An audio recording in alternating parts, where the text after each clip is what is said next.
folks. Right. Let's get everything ready. I need to turn on music. That's the last thing I actually need to do. Nope. There we go. Wrong audio device. Pretty good. I've just started. It's a very late start today. I've been futzing with the release of that. That is Dritz's travelogue of everything. Big anthology book. It's got a class in it. The class is really great. It's got a bunch of subclasses in it. Subclasses are all really great. Has magic items, DM tools. Actually, no, I think that is it. I think that's the whole book, but it is like 90 pages, I think. I don't actually know how big is the book. I don't actually know how big it is. Because I'm not the project lead. How big is it? 93. Well, I was close. Well, I mean, whatever. It's 93 pages. It's pretty big. Yeah. Either way. For the past few weeks, I've been working on Astromancer. I wanted to stream more last week, but there was a bunch of work going on in my neighborhood. It was super loud. There was no fucking way I was going to be able to stream. But back now. Should be a normal stream week as usual. I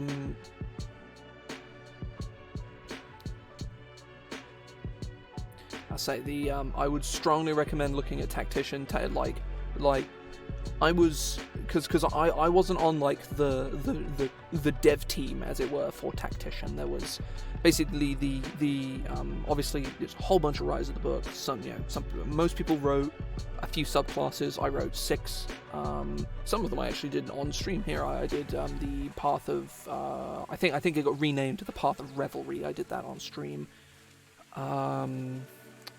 I want to say there was another one. Oh, the Fey Sorcerer, which I also did on stream. Both of those are in that book. Slightly more refined, though they are largely the same. Those just little editing tweaks that needed to be made.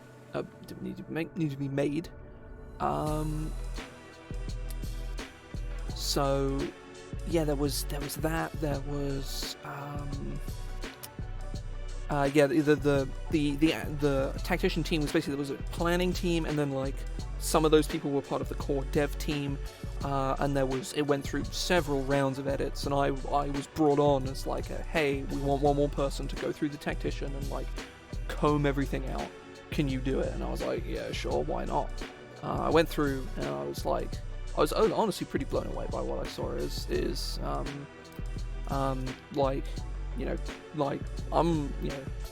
I'm obviously biased because I want people to buy the book, because I want people to buy the book because I've worked on it.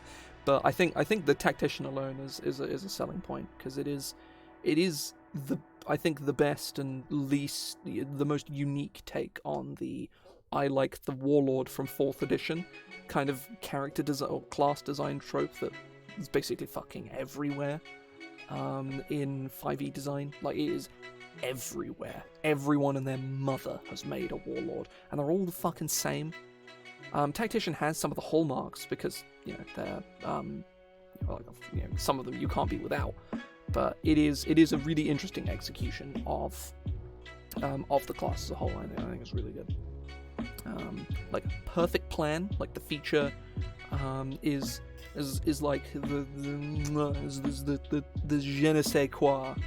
I can't remember whose fucking suggestion it was. I do not remember whose idea it was, because I know it wasn't. It definitely wasn't me, and definitely wasn't the lead designer. It was someone on the planning team.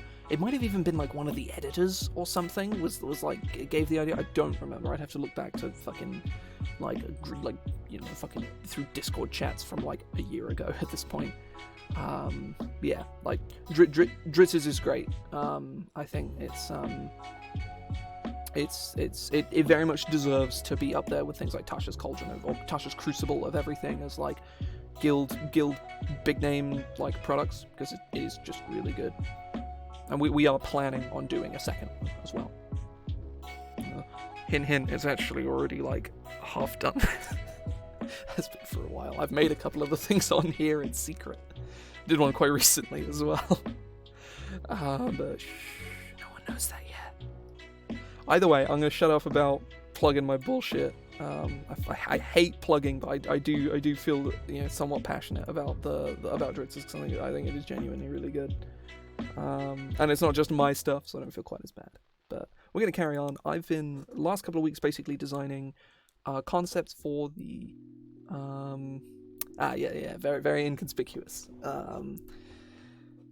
Volume 1 of 1. Totally, we're only going to do 1. Why else would we say 1? Just to show the one and only. We're never going to do another one. But basically the last few weeks I've been sort of designing the Astromancer. Is a martial full caster based around intelligence casting, lots of like space themes and things like that. I've been designing the subclasses built around your astrological sigil, which you can manifest on surfaces, objects, or creatures, and they all do different things based on, like, all the different subclasses do different things with your sigil. For instance, the sigil of the Crucible, which we started up last week. Or did we? Yes, we did. This is only stream 3. You can reduce damage that creatures take if they're near to your sigil.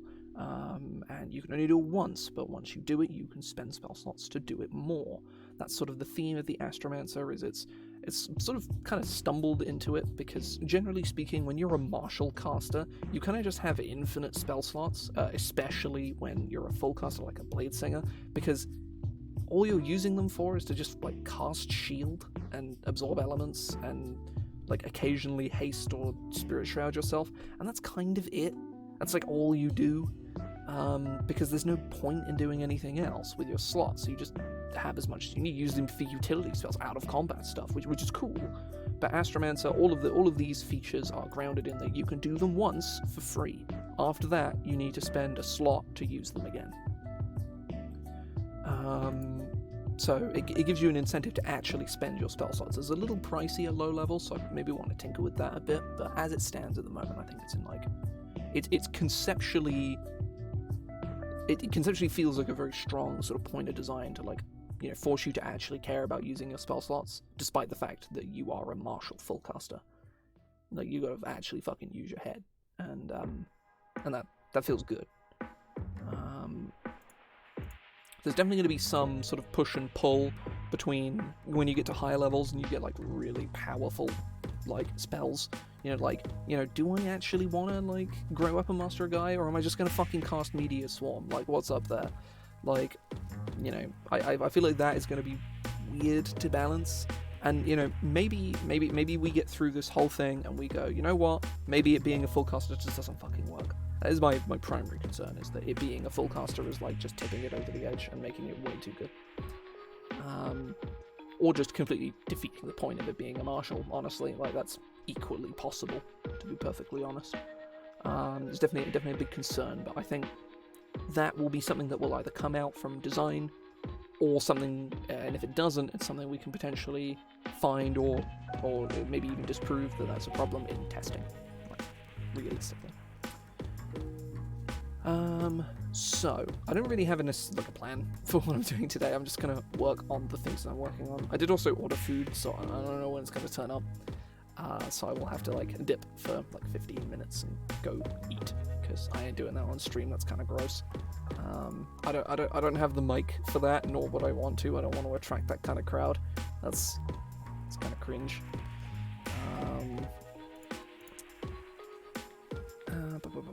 Right. So, options are, we've got Sigil of the Crucible, which we've sort of tooled out a little bit. When you manifest your sigil, you can use a reaction when someone takes damage to reduce the damage that they take, and it does scale. At 6th level, the first time that creature... while your sigil is manifested on a creature, the first time that creature makes an attack roll against a creature allied to you, or targets creature allied to you with a harmful spell on a turn. Ah, yes. While your sigil is manifested on a creature, the first time that creature makes an attack roll against a creature allied to you, or targets creature allied to you with a harmful spell on its turn.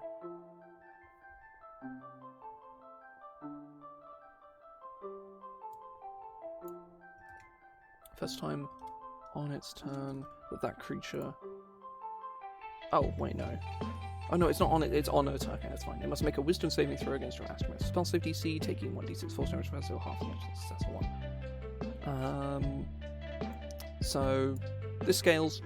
You basically, there's a little push and pull here, which I'm not super okay with, in that you want to put your sigil somewhere where your allies are so that you could use Astral Cradle on them. But this feature makes you want to put it on enemies who might not stand near who your allies might not want to be near. So I'm not sure if that's exactly what I want to do, you know? So, something I might actually do to combat that is change that and make this 30 feet. Because that creates like a suitable area around a guy that's, you know, your allies can feasibly stand in. But even then, not 100% on that. And then we got 14th. Something I have considered is maybe not having an 18th level subclass feature, because it does also mean that Astromancer gives you abilities at 1, 2, 3, 4, 5, and 20. And it also just kind of seems like I suddenly did stuff. I took Voidwalker all the way up to 14 and was like, I feel like I've explored everything that this is. I think bringing it to 18 feels like I'm just sort of making shit up.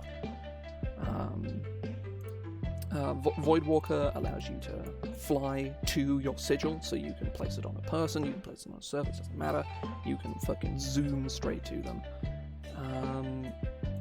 Space Slip is very powerful. I'm concerned of its power level to a degree. Not 100%, like, you know, I'm not like, you know, like, oh, it's too strong, fuck. But it is definitely very, very strong.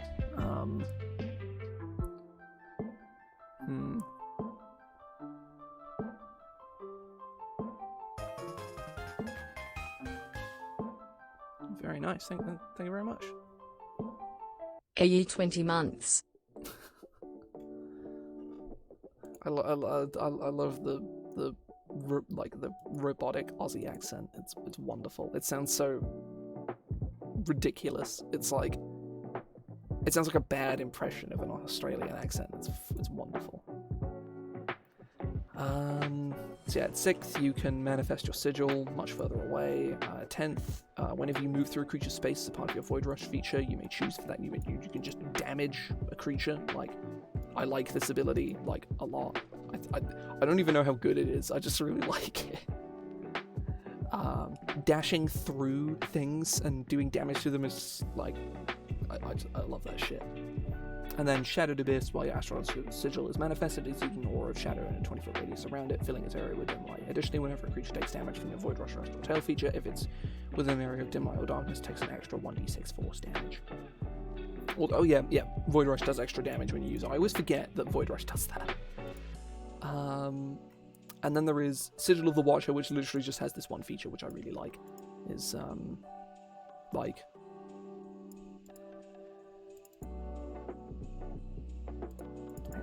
You can sense as if you were in both its space and your own.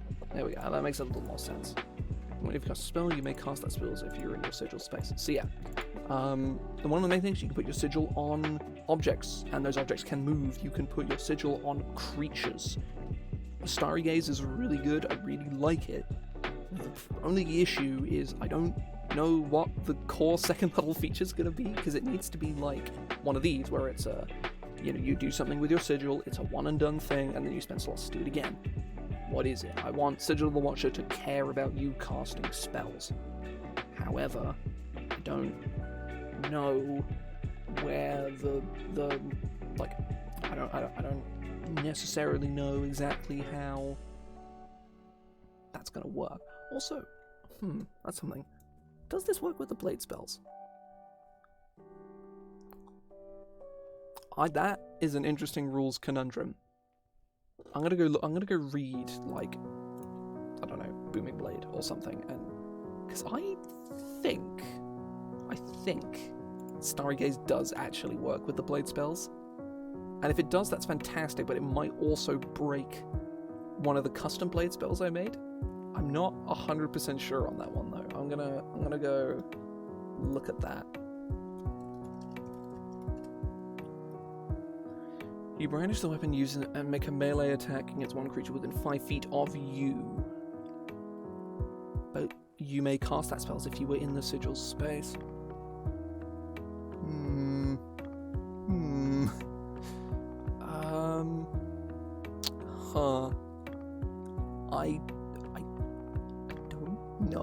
if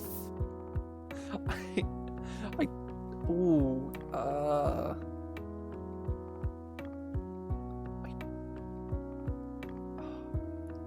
I honestly don't know if this works with the blade spells, because it's fine with Booming Blade and Green Flame Blade, but I made a spell called Gale Blade, which lets you move after you cast the spell to a space within 5 feet of the target. Okay, maybe it's fine. Whatever. I'm gonna stop like futzing about whether my fucking homebrew spell. I don't think it does. Reading the specifics of Gale Blade, I don't think it does. But I think it's very interesting to like think about being able to Booming Blade through this, because I think that's very cool and also potentially really busted. So that's definitely on my to-do list, is to come up with what the Sigil of the Watcher is.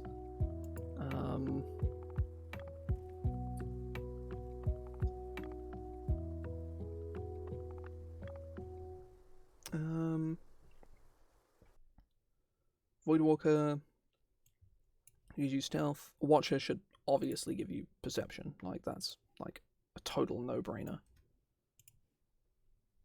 And I also want to sort of start trialing like some of the other subclass ideas I have. Some of them are a bit more concrete than others.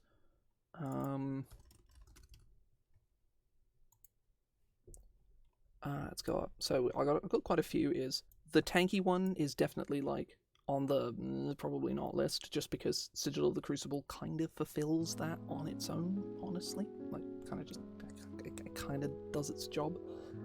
I feel like the 14th level feature for Sigil of the Crucible could honestly be... Okay, no, I think I know what the 14th level for Sigil of the Crucible is.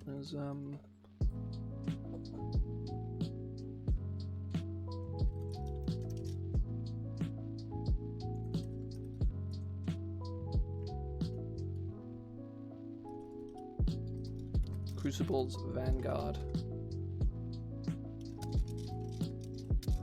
By the time you reach 14th level X, flavor text. I'm not going to bother with flavor text until I need to bother with flavor text. Level... Right. I like Cavalier. I specifically like the Cavalier Capstone, because it gives you an extra reaction that you can use in a very specific way, and I think it's very cool. It's also super broken. Well, it's not super broken. It's exceedingly good.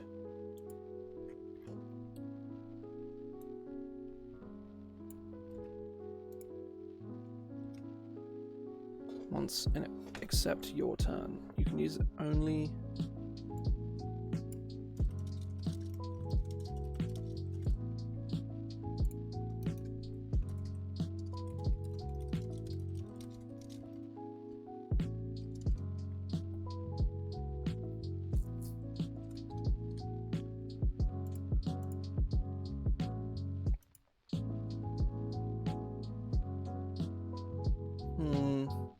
I'm not 100% sold on this, but being able to have one reaction every single turn, just be like, nope, you're not going to get damaged. You're not going to get damaged. You're going to take an average of 14 less damage at the cost of a single spell slot when you're 14th level. That's pretty good. Like, obviously, this is a great way to fucking melt your spell slots. However, you're getting quite a lot out of it. Like 14 less damage on like at 14th level. That's what, like oh no, it's 14. It's that's 10. It's 10 less damage, or 10.5, I guess. If you want to be very specific. But 10.5 less damage is the either for free the first time you do it per day.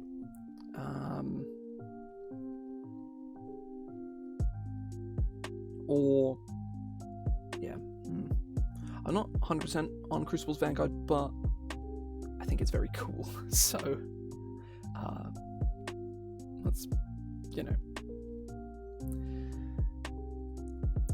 that's that's very cool.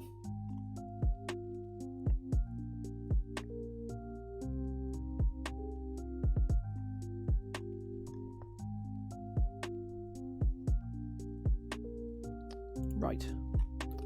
Sigil of the Watcher. What does the Crucible is the idea of like the pillar of worlds and like nebula where stars are born and things like that. The Voidwalker is like a comet, like you're trailing through space. You travel through deep space. The Watcher is you're like a lone sort of. I guess a Voidwalker could also be like a rogue planet or something like that. Rogue planets are cool.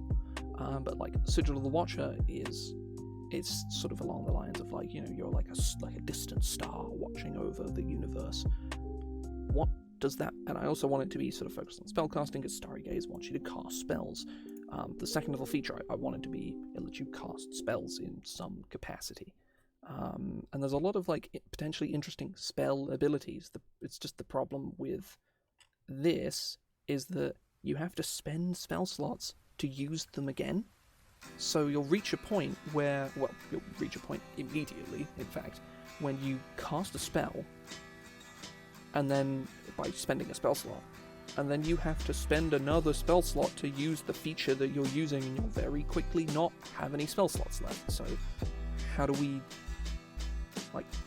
do that? I want to fulfill this pattern because I think this is a really cool design space, but how do you represent a subclass that makes you want to cast spells more without, but you're still spending more of your spell slots on doing things that isn't casting spells, like using the second level feature? Like what the fuck is that? Starry Gaze was initially the second level, and I realized I was like, wait, this ability is really, really good for starters. Like, it probably shouldn't be something you get a second. I mean, maybe it's fine, I don't know. But probably is honestly fine at second level, but this doesn't fit the pattern. It doesn't have this. Once you've used this feature, you cannot do so again until you next manifest your sigil, unless you send a spell slot at first level or higher to do so.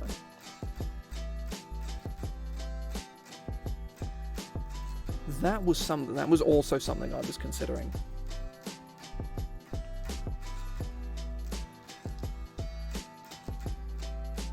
Yeah, this was something I was considering.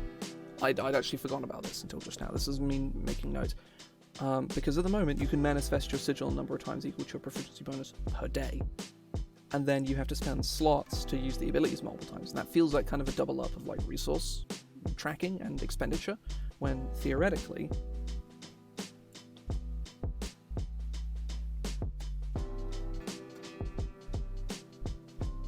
we remove this and then we go to Crucible.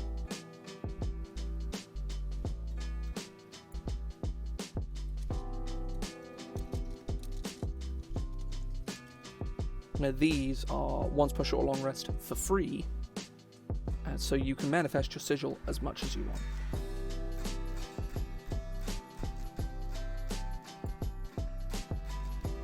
Yeah, sure thing.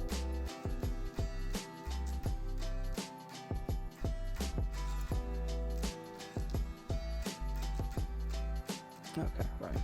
What were the other ideas I had? There's a tanky one, one that cares more about being a marshal. This was a note I made. The one that comes with a funny little guy like Wildfire Spirit, and my idea was that the creature is kind of squishy but is easily re-summoned with spell slots. One that cares about gravity, basically you use your sigil to pull push and pull creatures to and from your sigil, and this is like a very loose idea of one that lets you have multiple sigils at once. Like maybe Watcher lets you have that. I don't know. Feel free to, if it's just an idea, stick it in chat. If it's like more of a complete like Google Doc, you can stick that in chat, or you can whisper it to me. It's up to you. Something I do want to do. I'm not sure if I necessarily have the viewer base for it, but have like a proper send your shit to this email, and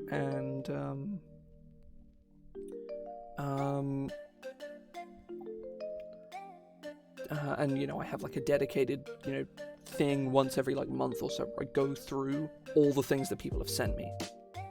But I don't know if I have the viewership necessarily for that, where I could do them consistently enough for it to be worthwhile, but I don't know, just a thought. Right.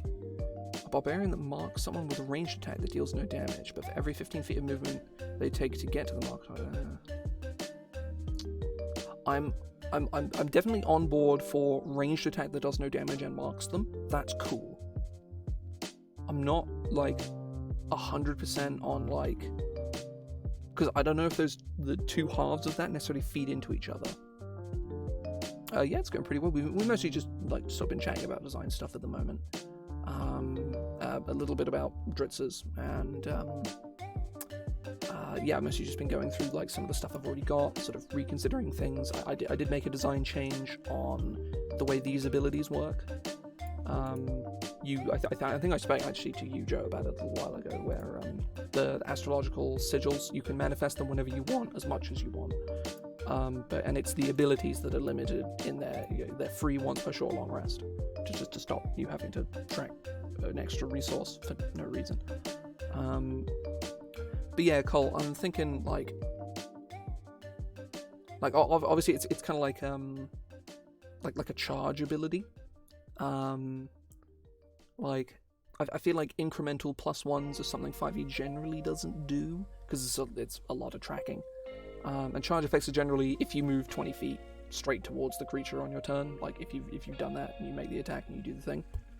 But I'm liking ranged attack that does no damage and marks them. Like there's a lot of different directions you can take that, and I would latch onto that and do branch out from that, because I think there's a lot you can do with an ability like that, because it's cool. Whereas like the extra damage thing is so-so.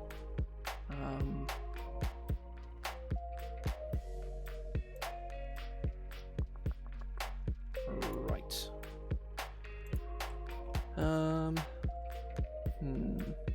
Oh no, I came up with this 14th level feature for the Crucible as well. That's something I did.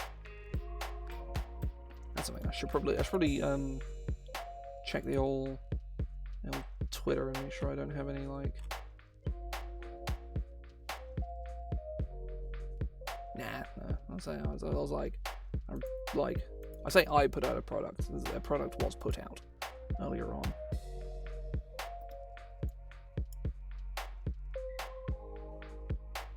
Still haven't appeared in Newest yet. I fucking hate that the guild does that. It's a bloody nightmare. I'm gonna go grab a link to Dritzers anyway. It annoys me.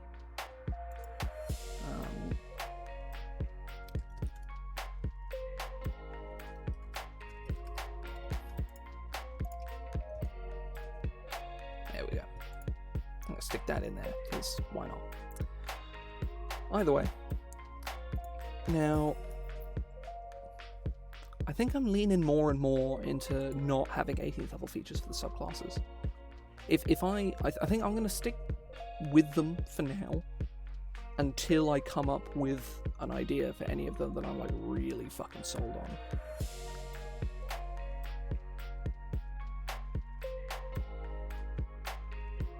Yeah, so either of those works. There's so many different directions you can take that kind of like ranged marker guy ability, so many different ways you can flavor it, so many different things it can actually do.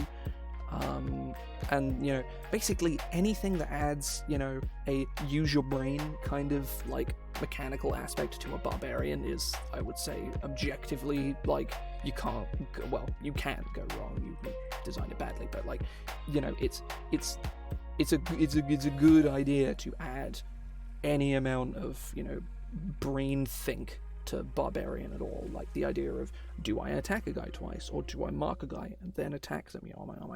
What is it worth trading damage for this effect? And that's going to be difficult to balance. But that's like, once you get to that point where like a barbarian is actually going to be considering on a turn by turn basis, do I choose damage or do I choose utility? And providing that kind of like strategic thought to a barbarian is huge. And more specifically, do I provide damage or do I provide less damage and utility? Yeah, basically, like the second you give like a barbarian player like relevant like combat utility, or hell, out of combat utility, you have like easily the most fun class in the game. It's like a base barbarian is mostly really fucking boring because they all play the same. You walk up to a guy, you hit them, you grow weapon master, whatever. 2-weapon fighting barbarian is kind of viable. Like even in base, when 2-weapon fighting is fucking terrible, like 2-weapon fighting is actually kind of viable. But even so, barbarian is super, just kind of the. It's just a bit of shit. And not that it's bad, it's just boring. Unless you provide some kind of, something for the barbarian player to do with their brain whilst they're playing one. Otherwise, they just fucking switch off. And like that kind of ability is like, it's good shit. Yeah, I think I'm probably gonna go. Yeah, that's all good. Hang on.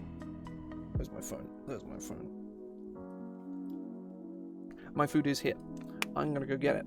I'll be like 15 minutes. I'm gonna probably sit down and think about this second level Watcher ability because I honestly do not fucking know what I want to put here. And then potentially think about like one of these other ones as well. We might look at doing like the gravity one today, maybe. I don't know. But yeah, I will. I'll be back in a minute. Well, about 15 minutes specifically. But yeah, as soon as I.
Okay, I'm back.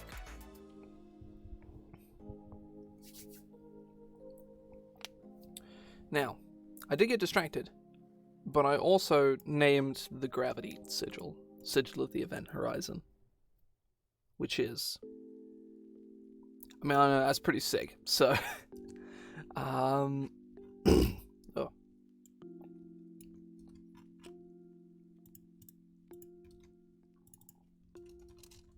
could just be Sigil of the Horizon, like that totally works as well.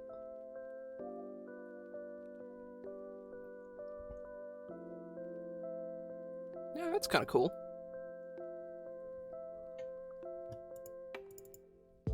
Oh no, it should say Sigil here, Event Horizon spells.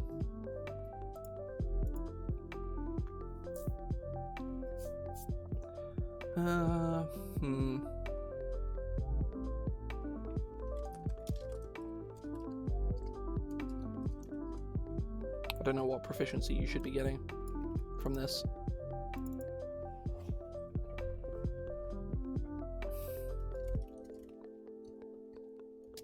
Acrobatics. I'm gonna red text that because that's just a, you know, I'm not committed to that in any capacity. Oh. Now I'm gonna search up sciencey names. Gravitational phenomena.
I'll say, yeah, that they're all pretty spicy.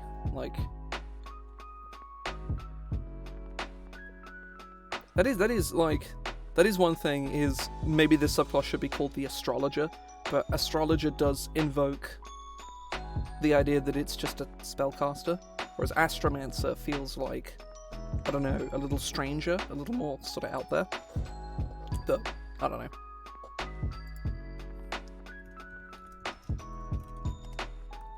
Celestial Displacement.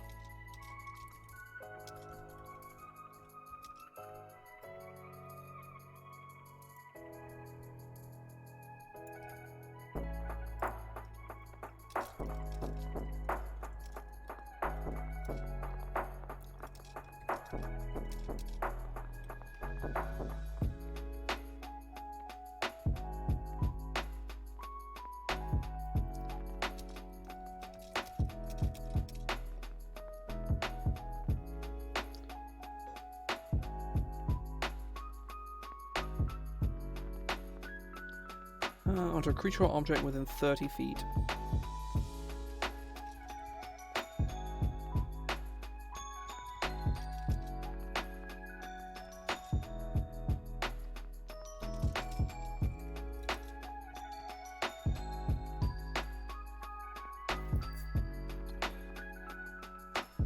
You invoke a powerful gravitational force.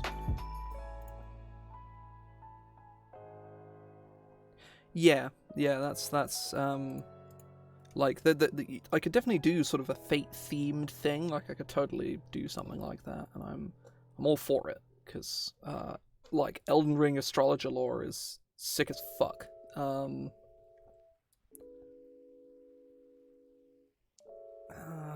god, I need to clear my throat. Fuck.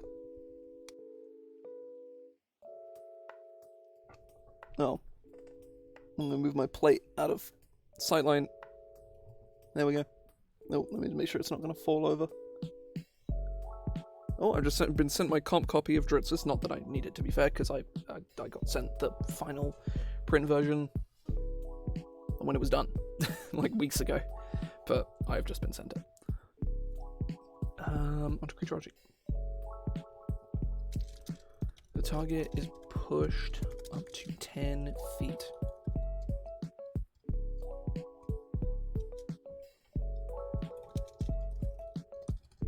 In a horizontal direction.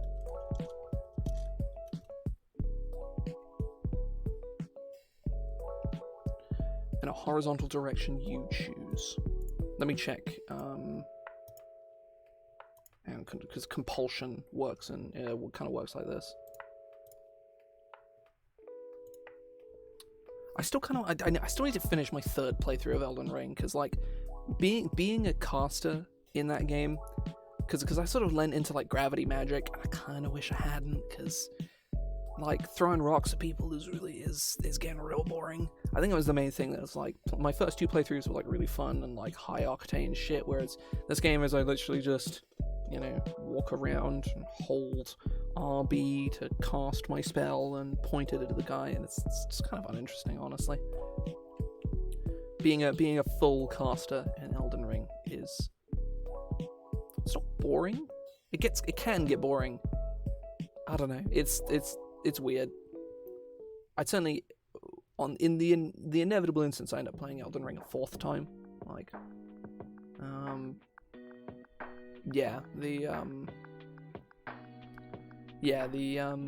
definitely, because I've done 3 playthroughs. My first playthrough was pure strength, because I was like, I've played other Dark Souls games and I still don't fucking understand how this game's stat system works.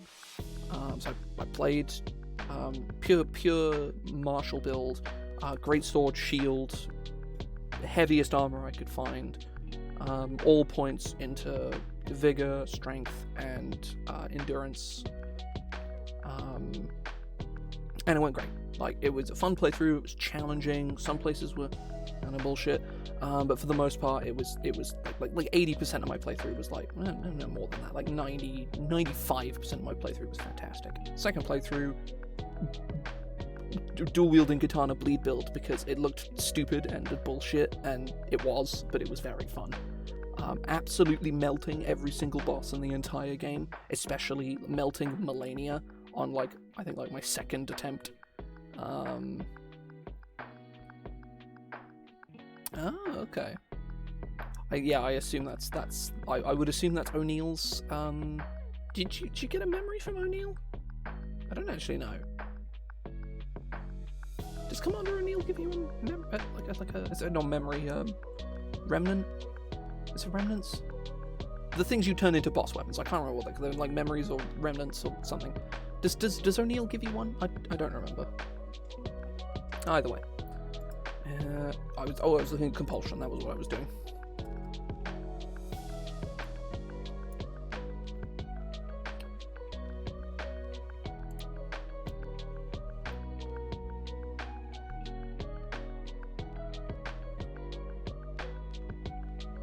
Oh, okay. I don't actually remember ever picking it up.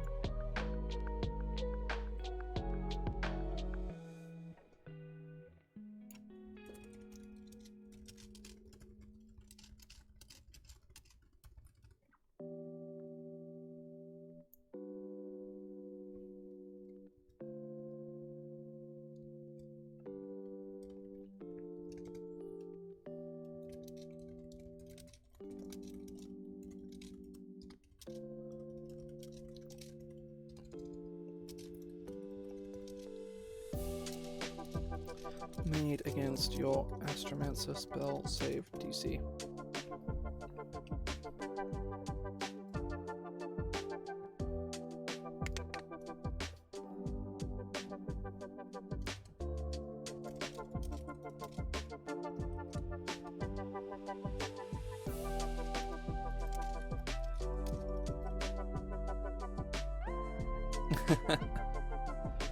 Yeah, so there is basically the best staff in the game is you can just find in Caelid immediately after you start your run.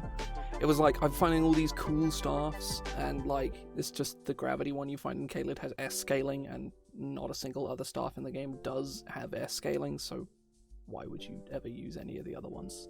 Like, feels kind of bad, honestly. But it makes the summon 3 rocks and throw them at a dude, because they home very nicely. They have a cool arc. I like the way they sort of come up and go forwards. It's kind of neat. I like it.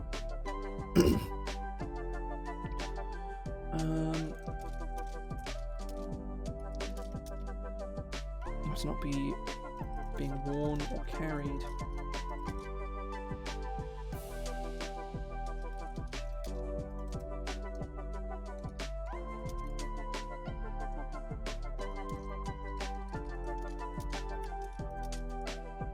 Must weigh no more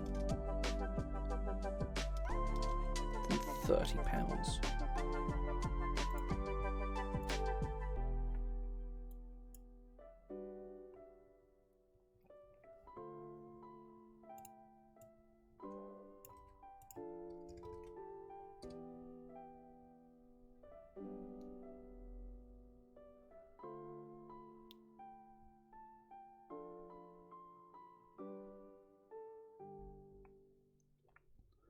Celestial displacement.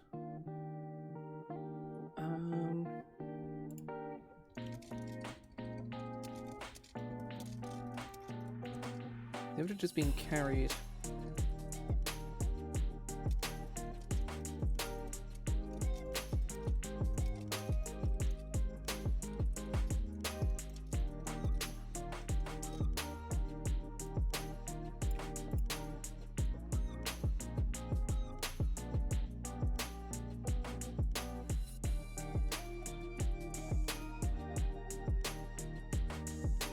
Oh yeah, I did hear about the night sorceries. Yeah, I forget where you get them from, but I do remember them.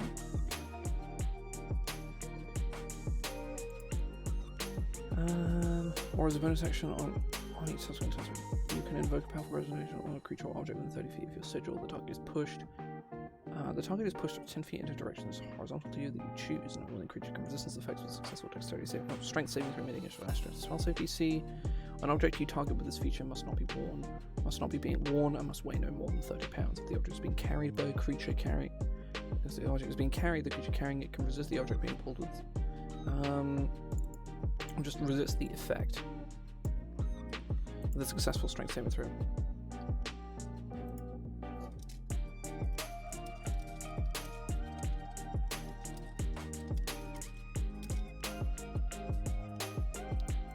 This is definitely, or potentially, extremely strong.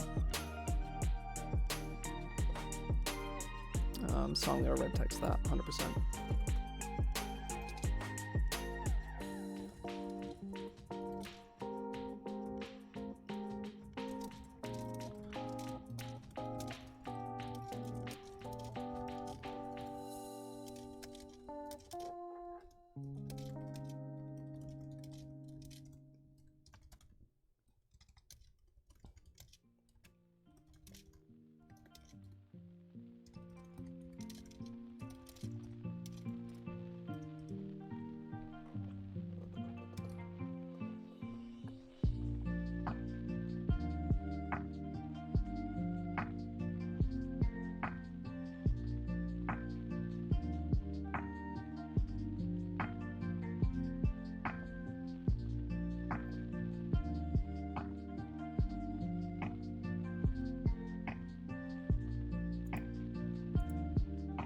Is being carried. Yeah, I think that ability is pretty neat. It definitely has a lot of utility. It requires you to use it in smart ways. But if you do use it in smart ways, it is incredibly strong. And even just the prospect of just being able to just go and just push someone off a cliff. That's it's pretty good. It's pretty good.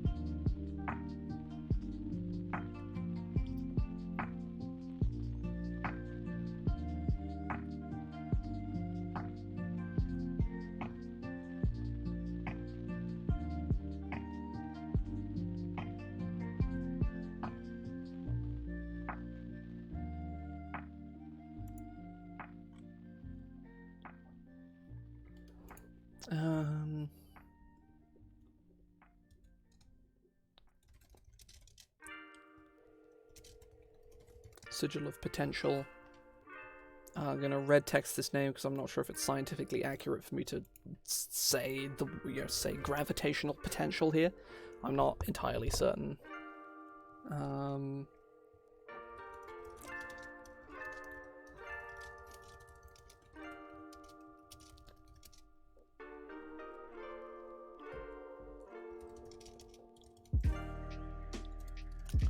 constant field of gravitational power.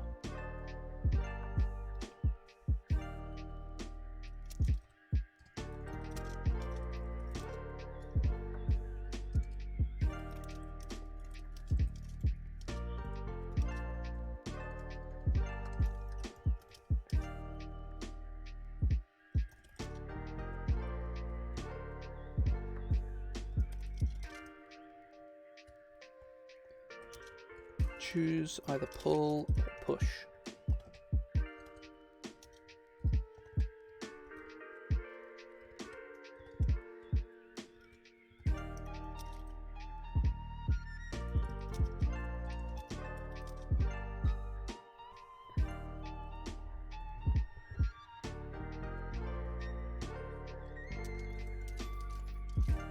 Whenever a creature starts a turn,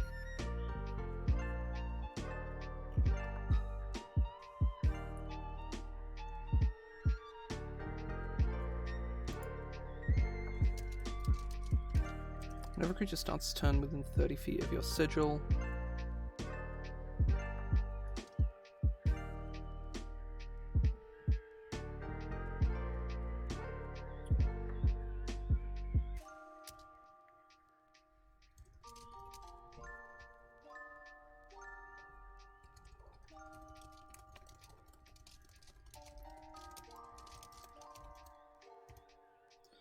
turn within 30 feet of your sigil.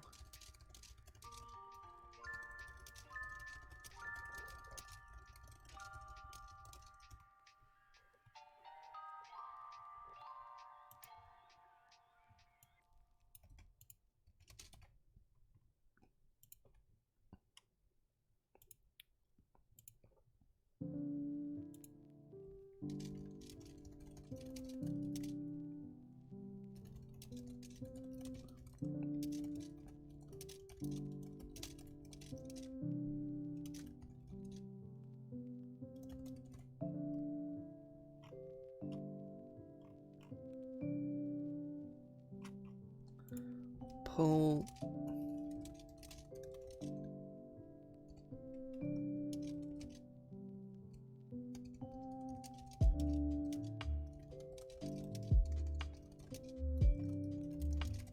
It's pushed up to 5 feet closer to astrological sigil.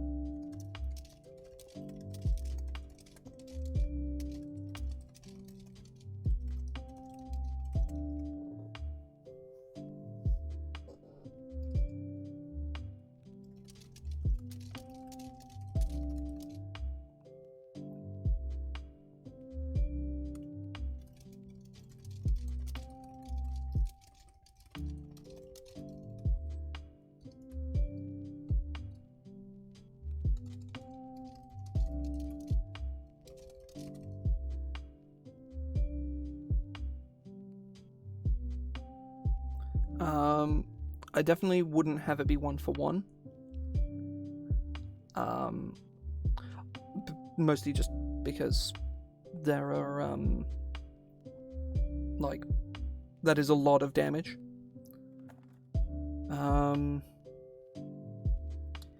Maybe whenever you take bludgeoning, piercing, or slashing damage, the marked target takes half of that much damage, or takes half that amount as psychic damage. It definitely shouldn't be 1-to-1. Like, obviously you're a barbarian, so you take half, but like that still racks up to a lot of damage for free, you know? Oh, I need to clear my throat, fuck. Once in each of your turns where you can see your sigil.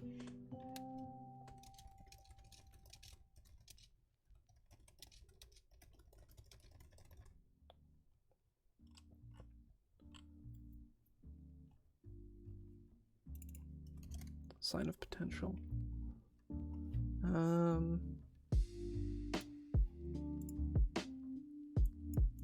well of potential. There we go. A little more interesting.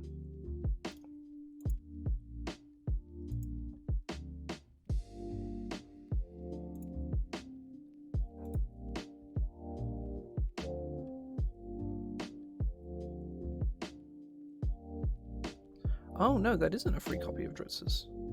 Oh, okay. Beast is out on Fantasy Grounds. Interesting. That was very fast. I will make a note to sort that out.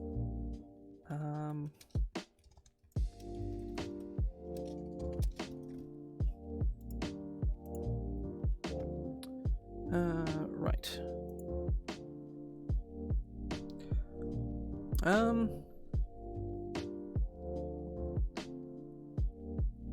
I mean, it would reasonably last a minute with maybe they can make saves at the end of each of their turns. Like, you mark them, they take the effect no matter what, and then they save at the end of each of their turns. Otherwise, like, and it lasts a maximum of a minute. And then you can use it proficiency bonus number of times per day. That feels reasonable. You gotta sacrifice an attack, like you've gotta, it sort of works like a grapple where you would sacrifice one attack to mark a dude in the first, or maybe it's just a bonus, I don't know.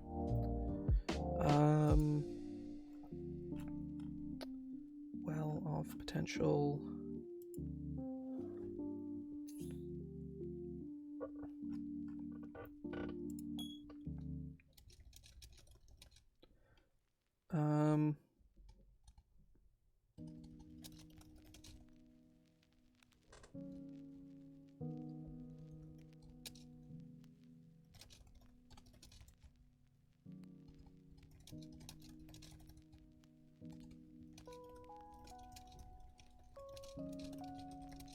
A creature has disadvantage on its saving throw.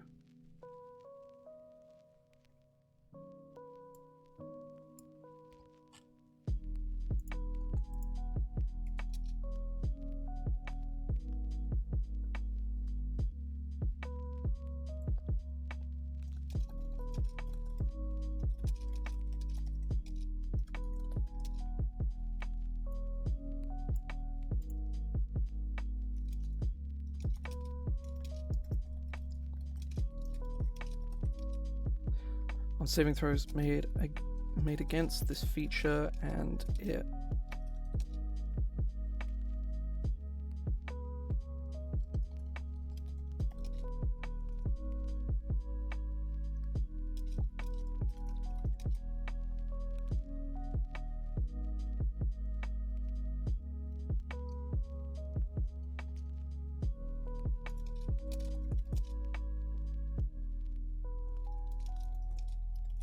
is not pushed on a failed saving throw.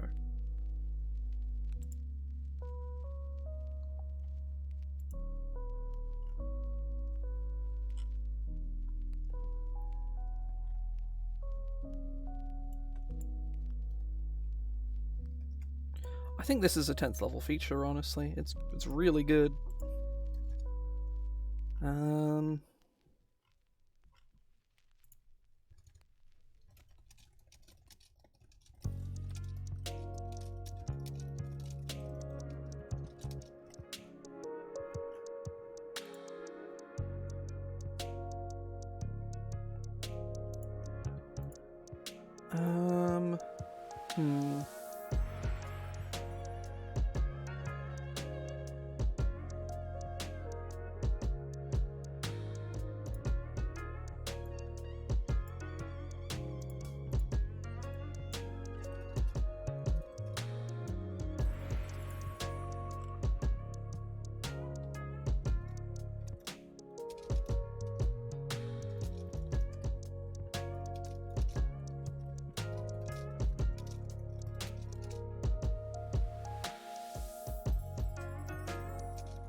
Charisma.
Also, creatures in your sigils aura treat the area as difficult terrain.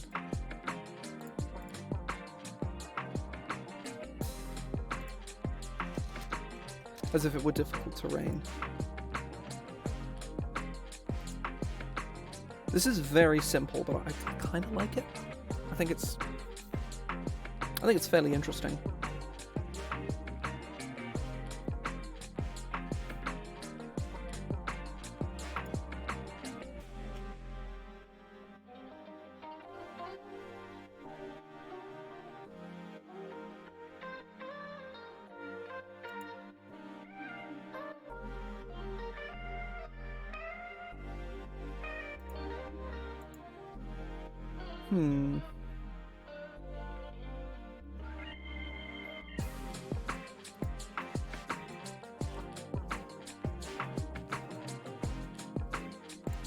Yeah, I'm liking this a lot. This feels kind of cool. Something I do want to do, however, is go look at the current Astromancer I have in my home game, because there is a gravity-themed subclass. I want to see if there's anything I'm clearly, like, missing, you know? Someone is also, like, the speed one, inexplicably. I say inexplicably, kind of fairly explicably, actually. It makes a lot of sense that it is, but...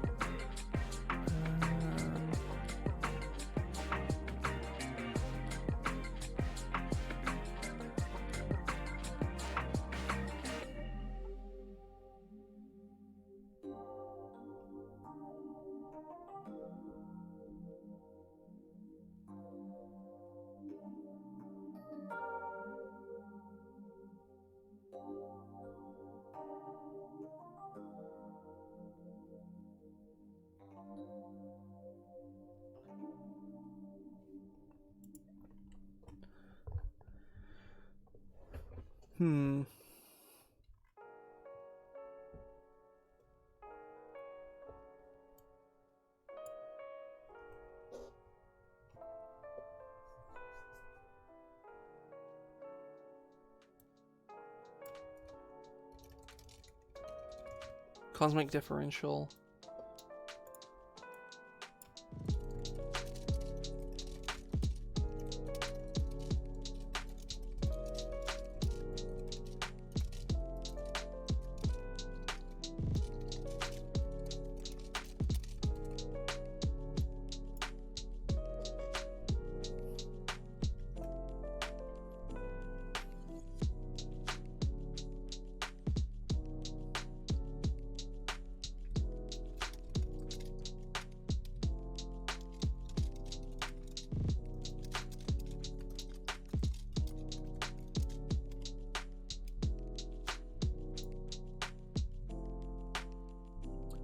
For every 2 feet of movement, you're going to move through.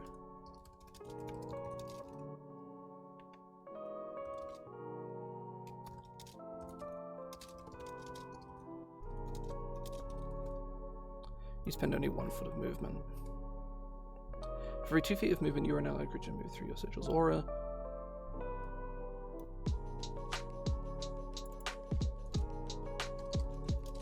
And then your Sigil's aura, you spend only 1 foot of movement.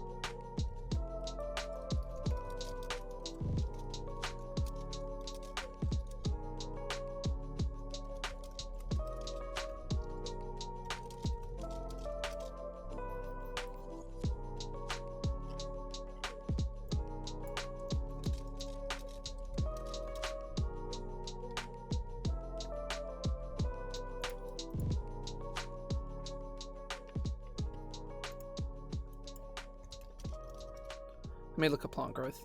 So I don't think I'm wording this right.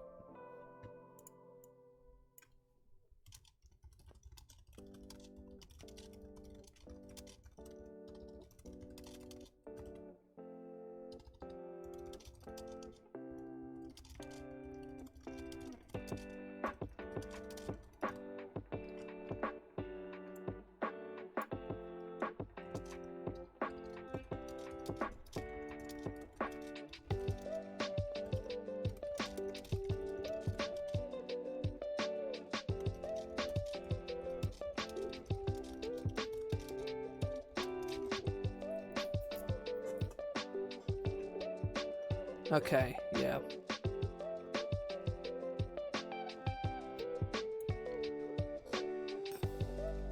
You know what? This might actually be the 6th, and this will be the 10th, because this, like, cosmic differential is, like, actually, like, crazy good. I need to clear my throat, fuck.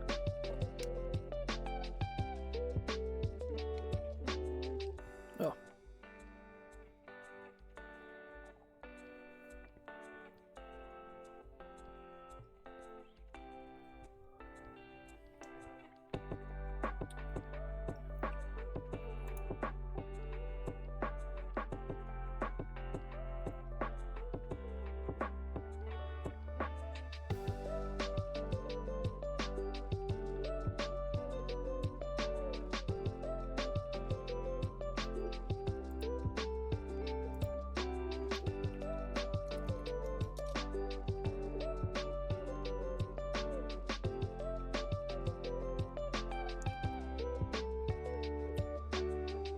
Gravitational.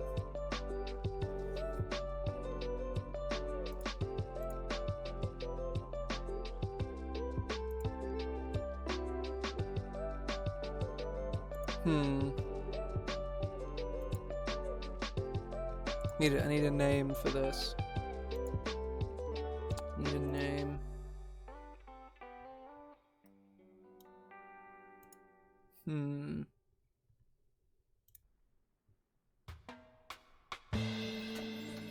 Nope.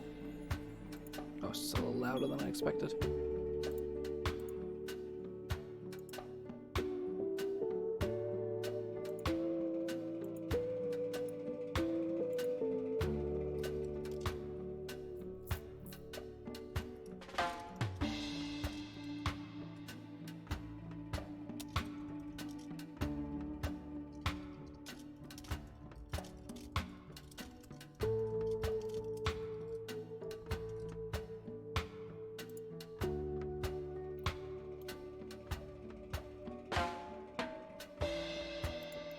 Okay, right.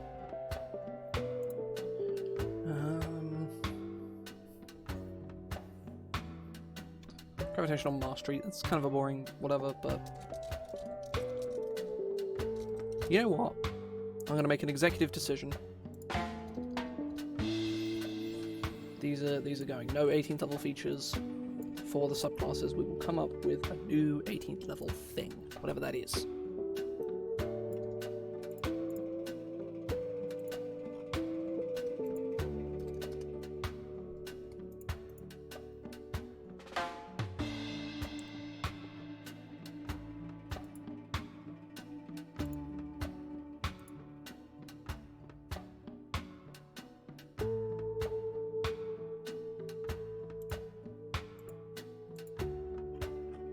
Right. Gravitational mastery. Flavor text.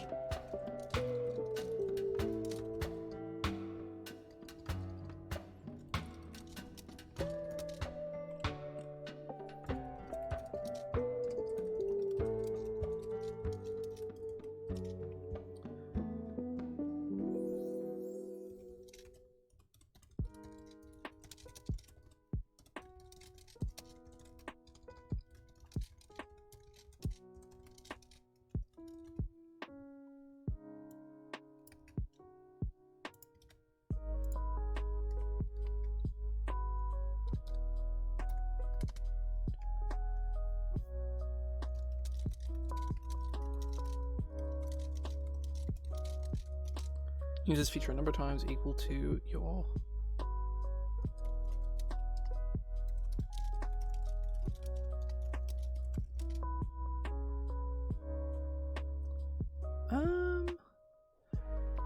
More than one, as in like more than one like enemy creature? Or more than one allied?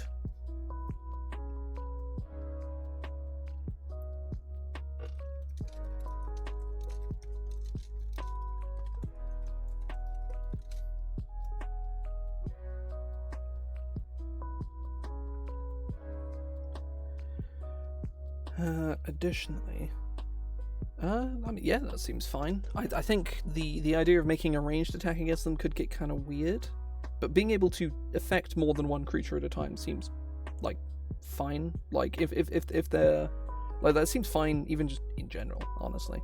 Because if the ability is limited in uses anyway, it kind of doesn't really matter if you can like use it on multiple creatures at once, or not at once, but affect multiple creatures with it at once.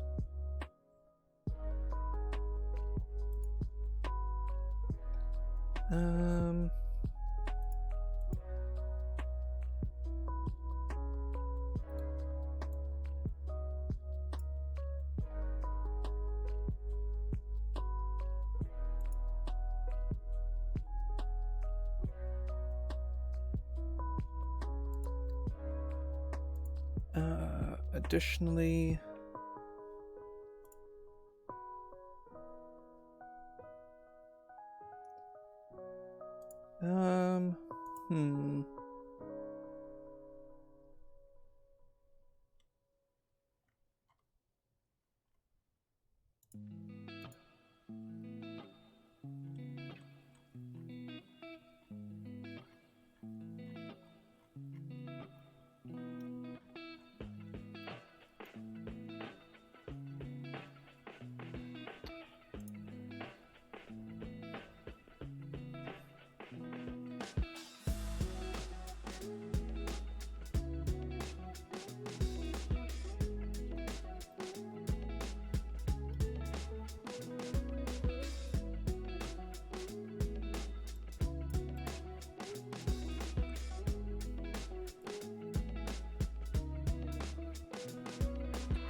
so this ability is just kind of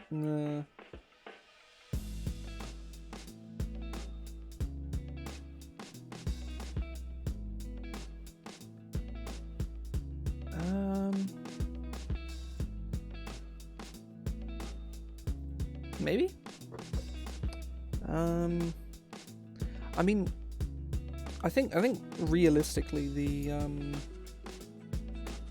the like just being able to mark multiple creatures, you know, maybe at higher levels you can I don't know.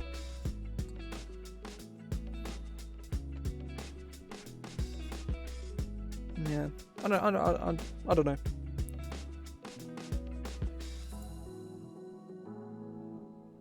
Right, so this 14th level feature has a lot of power in the sense that you can launch someone 30 feet in the air and have them take 3d6 fall damage and get knocked prone. But that's really good. The problem being that it's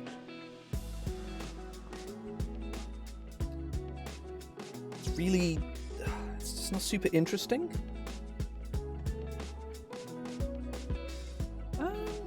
Maybe? I don't know, the multiple range text still implies you would need to use the feature multiple times. I'm thinking maybe just more benefits for you, more penalties to impose on the marked creature, and then, you know, maybe some like tangentially related shit, right?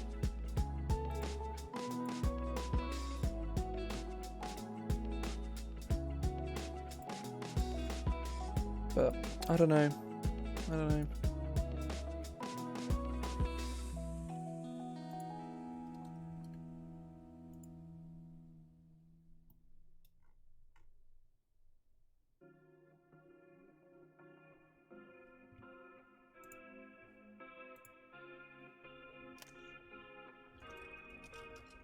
Okay, I need to message someone.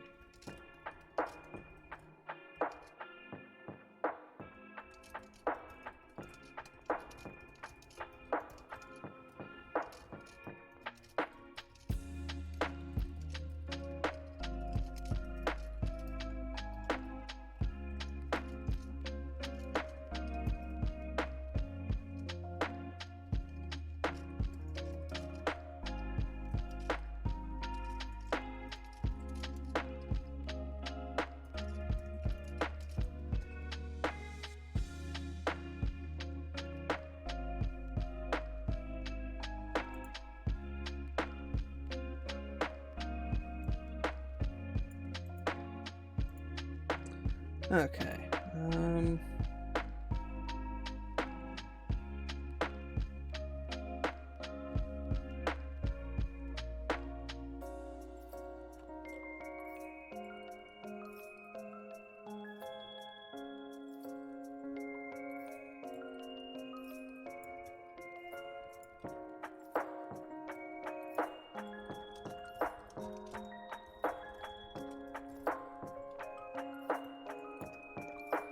I'm not super sold on all of this. I'm probably going to red text like all of this, but it is cool.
Oh, we're about an hour and 40 minutes.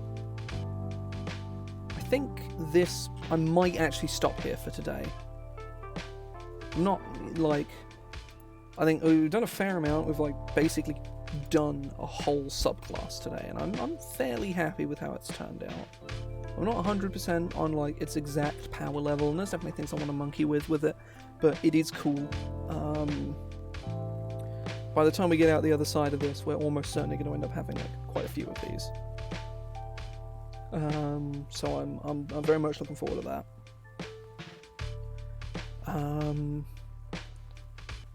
But yeah, I say, I'm going to probably spend the next few days looking over Sigil of the Watcher, maybe starting to come up with ideas for the summonable little guy, because these two, there's a strong possibility that they're not going to happen. This may well end up as the Watcher's 10th level feature.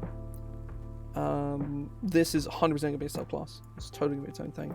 And I do want to make this one, but I don't know what it's going to be yet, right? Like, I have no idea what it's going to be or what it's going to do.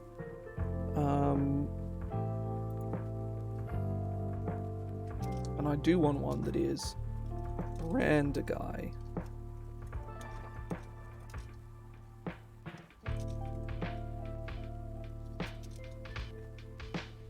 Brand a guy with your sigil for a damage over time ability.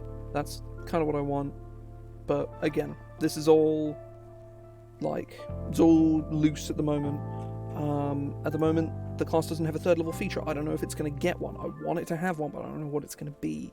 Same goes for the 18th and the 20th. The 20th could well ride itself. It could just be +2 intelligence, maximum 22, plus another thing. Like, who knows? But I'm not 100% on that, so we'll see. The subclass I've got so far I'm very happy with. I'm very happy with Voidwalker. Event Horizon might need some tooling here and there, but I'm generally happy with it. Crucible, I think is in a really cool spot. I think Crucible's really interesting. And I want to get somewhere with Watcher, but I'm concerned I'm not going to be able to come up with anything for this second. But again, we'll work it out. We've got plenty of time, and by plenty of time I mean literally as much as we want. But yeah, I'm going to head off here. Hope folks have enjoyed themselves. I'll be back on Wednesday to stream more Uranium. On Friday, I will be doing more of this. I may also be opening a set box of Commander Legends Battle for Baldur's Gate, because I'm buying a box, and I might as well open it on stream, right? There's no point in not. Those streams will probably be back-to-back to each other in some capacity. I'm not 100% on that, but they probably will be. I may skip the stream to do it. I may finish this stream and be like, I don't want to, I've just spent 2 hours opening cards. I don't want to do this, but I'll find out. But yeah, that's all good. say thanks for stopping by, and you press buttons if you want, do whatever. Dritz is out. You can go look at it if you want. It's like $20 on the guild. You can get it in hard copy, like you can get it as a soft cover or hardcover. Yeah, it's a great book. Go give it a look. There's also Beast as well, but again, do whatever the fuck you want. Hope folks enjoyed themselves. See ya.